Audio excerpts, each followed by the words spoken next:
Holmes and Dr. Watson were going camping. They pitched their tent under the stars and went to sleep. Sometime later, Holmes woke Watson up and said, "Watson, look up at the stars and tell me what you see." Watson replied, "I see millions and millions of stars." Holmes said, "And what do you deduce from that?" Watson replied, "Well, if there are millions of stars, and if even a few of those have planets, more than likely there are some planets like Earth. And if there are a few planets like Earth, there might also be life." And Holmes said, "Watson, you idiot, it means somebody stole our tent." There we go. Jokes like this one, taken from Laugh Lab, can lighten the mood of people, which is one of the reasons why I love comedy. Comedy has always had the sole purpose of bringing laughter to an audience. Over the next few minutes, we will look at how comedy began, how it has changed, and at a present-day comedian. The beginnings of comedy can be traced back to the Greeks, around 450 BC. Comedy was not at all what it is today. It was in the form of plays performed in Greek theaters. These theaters were outdoors and were well known for their acoustics. Although there were no microphones back then, the actors could easily be heard from the back row, almost 60 meters away from the stage, the center. These actors were all men and wore masks while acting. Because women were not allowed to act in these Greek plays, men would often wear women's clothing and put on a lady's mask to play the female parts. Needless to say, comedy has changed over the years and is no longer limited to being found in plays.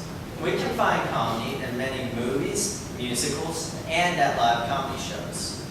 The best part about comedy today, though, is not all of it is vulgar like it was with the Greeks. We have Christian comedians today who enjoy making people laugh through good, clean comedy. Many of these would be defined as stand-up comedians. Dictionary.com defines a stand-up comedy as a comic monologue performed by one person standing on a stage. An example of a stand-up comedian would be Bob Smiley. When asked what made him want to be a comedian, Bob told a story about a joke that he told in second grade. After class, the teacher came up to him and thanked him for sharing the joke. She was having a rough day, and the joke cheered her up. Bob said it was then that he realized comedy had the power to change people's lives for the better, and he decided whatever he would do with the rest of his life, comedy was going to be a big part of it. He is now a full-time comedian and purposes to share the gospel in 90% of his comedy shows. He has seen a lot of lives change for the better as a result. He also likes telling jokes just to make people laugh. Bob knows that a cheerful heart is good medicine.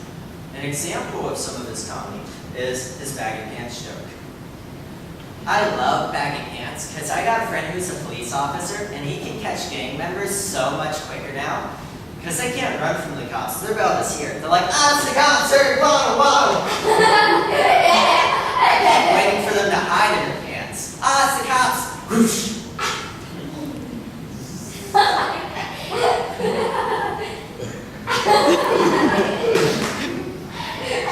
Tim Hawkins, another Christian comedian, once stated that comedy is all about the unexpected. That is what makes jokes funny, it being unexpected. That's why that joke that I just told you a couple seconds ago was funny. I didn't expect that. But not only have we learned the secret to comedy, but as we have learned earlier, it started with the Greeks around 450 BC. And then we learned that it changed dramatically and is no longer limited to being found in plays, but can also be found in movies, musicals, and at live comedy shows. And then we learned about Bob Smiley, a Christian comedian who enjoys making people laugh with good, clean jokes. Proverbs 17:22 says, "A cheerful heart is good medicine, but a crushed spirit dries up the bones." Comedy has the ability to bring a cheerful heart to a person no matter what kind of day they've had. And this is why I love